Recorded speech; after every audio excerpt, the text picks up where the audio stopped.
فکر دی غوره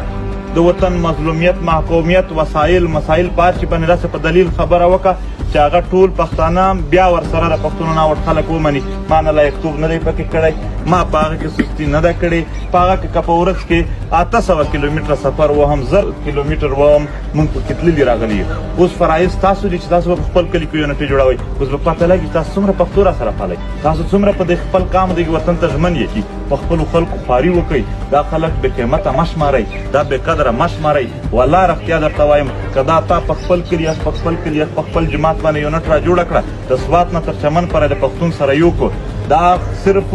دا سیمه پرېږده پښتانه دا د ټولو خطا ته به ژوند ته وربخي دا دومره زورور خلک دی دا دومره جاندار خلک دی دا دومره ژوندی خلک دی دا پښتانه زه مې وخت تېر کړی دی زه د دنیا د بلها قامونو د خلکو سره ناسته پاسته یا خبرې مې شوي دي ما دومره ژوندی خلک لکه پښتانه چې دي هم دا مې نه دي لیدلي په دې باندې ډېر تورونه خپل پښتانه سره لګوي دا کام جاهل دی دا بېننګه دی دا بېغیرته دی نه بېننګه دی نه بېغیرته دی نه جاهل دی خو راټول نه دی بې اتفاقه دی